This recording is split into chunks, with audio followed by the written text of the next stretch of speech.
बच्चों, कैसे हैं आप सब। आशा करती हूँ आप सब अच्छे होंगे, स्वस्थ होंगे। स्वागत है आपका इस कक्षा में। आइए आज हम पढ़ते हैं हिंदी का अध्याय 14। रात का समय है, शिवाजी पलंग पर सो रहे हैं। एक बालक हाथ में तलवार लिए प्रवेश करता है। उसे शिवाजी के सेनापति तानाजी देख लेते हैं। तभी शिवाजी जाग जाते हैं। शिवाजी, तुम कौन हो, यहाँ क्यों आए हो। बालक, मेरा नाम मालोजी है, मैं तुम्हें मारने के इरादे से यहाँ आया। शिवाजी, तुम मुझे मारना क्यों चाहते हो, मैंने तुम्हारा क्या बिगाड़ा है। बालक, महाराज आपने मेरी कोई हानि नहीं की। मेरी माँ कई दिनों से बीमार हैं, उनके इलाज के लिए मेरे पास फूटी कौड़ी भी नहीं है। आपके शत्रु ने मुझसे कहा था यदि मैं आपको मार दूं तो वो मुझे बदले में काफी धन देगा, बहुत सारा। तानाजी, मूर्ख बालक, तू धन के लालच में आकर महाराष्ट्र के सिंह शिवाजी का वध करना चाहता था। तू अब मरने के लिए तैयार हो जा।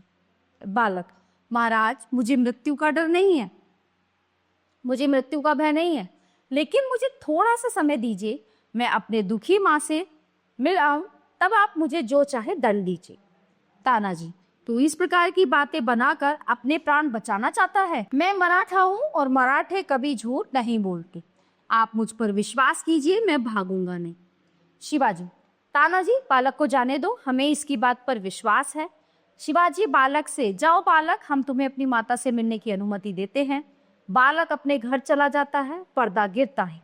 दूसरा दृश्य, शिवाजी सिंहासन पर बैठे हैं। द्वारपाल आता है। द्वारपाल, महाराज की जय। श्रीमान, एक बालक महल के बाहर खड़ा है, आपके दर्शन करना चाहता है। शिवाजी, क्या तुमने बालक से पूछताछ की है। द्वारपाल, जी हाँ श्रीमान, ये बालक अपना नाम मालोजी बताता। शिवाजी थोड़ा सोचकर, ठीक है, बालक को अंदर आने दो। बालक दरबार में उपस्थित होता है। वह सम्मान के साथ शिवाजी के सम्मुख अपना मस्तक झुकाता है। मालोजी, महाराज मैं आपकी उदारता के लिए बहुत कृतज्ञ हूँ। मैं अपनी माता से मिलने आया हूँ और अपने वचन के अनुसार आपके सामने उपस्थित हो गया हूँ। अब आप मुझे मेरे दोष के लिए दंड दीजिए। शिवाजी बालक को हृदय से लगाते हुए कि बालक, तुम्हारे जैसा वीर पूरे महाराष्ट्र में मिलना कठिन है। तुम देश के रत्न हो, हम तुम्हें क्षमा। महाराज की जय। छत्रपति शिवाजी की जय। शिवाजी, बालक हम तुमसे प्रसन्न होकर तुम्हें अपनी सेना में भर्ती करते हैं।